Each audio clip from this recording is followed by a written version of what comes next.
Stories about human loneliness, the meaning of life, about cats, humans, and the never ending feeling of finding the purpose of life but not exactly knowing what it is. That's exactly what Japanese literature entails. And if you're interested in getting started or resuming or just adding some new books to your reading list, Japanese literature has so many amazing books to offer, and the best part about Japanese literature is that majorly because it's in translation, it's very easy to read. No matter what level of a reader you are, you'll find the comprehension easy. However, the deeper meanings, well, that part is definitely hard. So without any further ado, let's get into today's video where I'll be recommending you some of my favorite Japanese books. And yes, make sure that you take notes. All the links to all the books will be in the description below in case you need to check them out. And yes, without any further ado, let's get started with this video. And the very first author that I want to talk about in today's video is Fumihiro Nakamura. And Fumihiro Nakamura's books are amazing if you are interested in psychological thrillers, but more on the psychological part of the thrillers instead of the thriller or mystery part. So you can read books like The Gun, The Evil and the Mask, The Thief. There is a lot of moral and ethical questions that are raised in all of Fumihiro Nakamura's books, which is why I really love them. I came across The Gun for the first time on Storytel's platform, and I'm so grateful for the fact that I found this author because he's not that reputed an author, at least like to the mainstream audience who reads books. But I thankfully found The Gun. I gave it a read because it was a shorter read than most other novels, and I was impressed. It talks about a guy who finds a gun. He has no intentions of committing a crime, but the fact that he has access to a gun kind of starts driving him crazy, which raises the question that who are we but the tools that were supplied to us from a young age? Would we be different if we didn't get these same tools as we did get the last time we checked or the time we were born? And I really love that question. Same goes for Evil and the Mask. There's a boy who thinks that his purpose in life is to destroy everything because his father told him so. But as he grows up, he starts questioning it. And same for The Thief. The Thief is yet another book that you can read. The Thief is a little less impressive compared to other Fumihiro Nakamura books, but I enjoyed it nevertheless. All these books and majority of the books that I'm going to talk about today are available on Storytel. Storytel is an amazing audiobook platform where you can read so many amazing books, international and Indian titles, for less than 300 a month. And if you use my link in the description, it will be less than 180 rupees a month for you specifically. And if you are a regular subscriber who has already used Storytel, because I know that at least 3,000 or 4,000 of you use Storytel because we get all the data, and it's amazing that so many of you have tried out this platform. I always get the feedback that you loved the app and you want recommendations on the app from me. Well, in case you're a regular user, go for the annual subscription. You will spend less than half of the total amount in that subscription, so go for annual instead. The best part about Storytel compared to any other audiobook app is that you get unlimited access to any book you want for the same subscription fee, which means that you don't have to buy each and every book individually. A lot of these books, especially translated books, are very costly, and getting them so affordably is amazing. So listening to books on Storytel is definitely a pocket-friendly option for any bookworm or anyone who wants to be a bookworm. I do get this question a lot, that is reading and listening the same? Well, technically not, but for the longest time, oral tradition was how books and epics were transferred. There was no paper, and oral tradition is such a huge part of reading as a culture, and why would you want to go away from that? So listening an audiobook is definitely a great experience. Nevertheless, it doesn't have to compete reading. Reading and listening are two different things, but both are equally enjoyable in their own separate ways. It's just that when you get busier in life, it might not be possible for you to just take out a book all the time and read it. So in that space, you can just listen to it while you're doing your chores. So the links will be in the description below. Make sure you make use of it.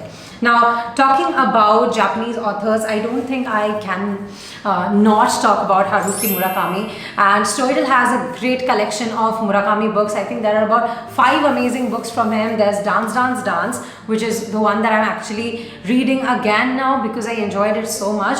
It is the second book in a trilogy by Haruki Murakami. So you should read the first one first. But even if you pick Dance, Dance, Dance first, because the first time I read it, I picked this first.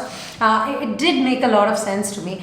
When you read Murakami's books, there's a lot of metaphysical concepts and things that are not what they seem. So it takes a lot of brains to understand Murakami. But if you are inclined to read something that will be more easily understandable, go for what I talk about when I talk about running or Men Without Women. These are much better books to start with if you're a beginner. And yes, I hope that these recommendations will be picked up by you.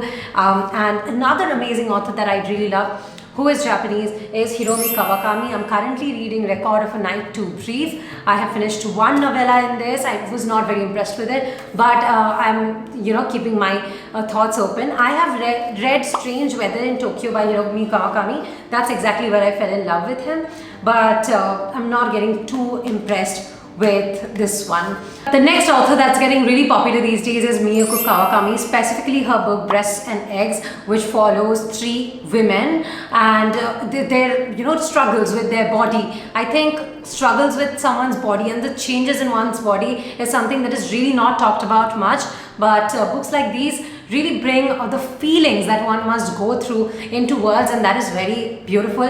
Also, the stereotypes, what one goes through externally apart from the internally, that is something worth a read. This book is really popular. There's another book by Miyako Kawakami that I want to read. I've not read it yet, and it's called Heaven. So let me know if you want to do a readathon where maybe Heaven can be our book of the month. I would really love that. 2 Japanese books that really resonate with me are Toshikazu Kawaguchi's books Before the Coffee Gets Cold and Tales from the Cafe. Now, there's a cafe where you basically can time travel as long as you don't change the events of the past. So you can just time travel for the sake of it. Now, there's a misconception that one might have that this book is about time travel in general, but no, it's not at all. It's not sci-fi. It's more about the feelings, the things you could have done differently, just looking inwards from a time in the past. It's more of a reflective book, not a sci-fi for sure. So definitely give it a read if you want to. Beautiful, beautiful writing style, beautiful concept. There's a movie based on the same as well,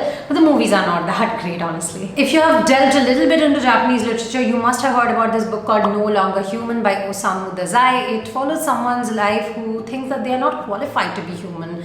And the dehumanization in this book is so real. You will feel it on a different level if you're going through a rough patch, but if you're not, but there's some part of your life where you've been through it, you'll really be able to relate to it. Once I was done reading this book, I just couldn't read anymore for a couple of weeks because I was so shocked, kind of contemplating a lot, absorbing it. And another book that you should read is Hiroshima Diary. Basically, you know what it's about.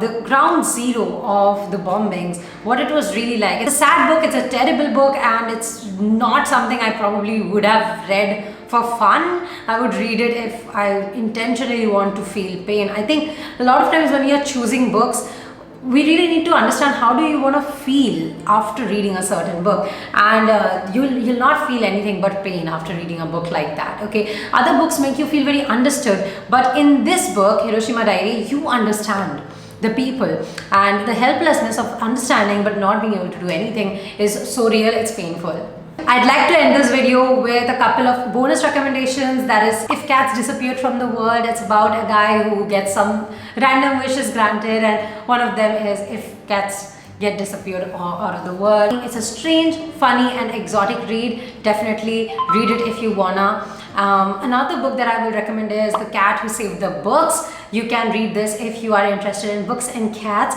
Japanese are like really obsessed with cats. Like there's a lot of books around cats. There's I Am a Cat by Natsumi Soseki. There is Sun and Steel by Yukio Mishima. He's one of my favorite writers, and his life is very tragic as well. You can read up about that. And yes, with those, I'm gonna leave you today. I hope that you enjoyed these Japanese book recommendations. I'll be back with another video very soon. And till then, bye bye.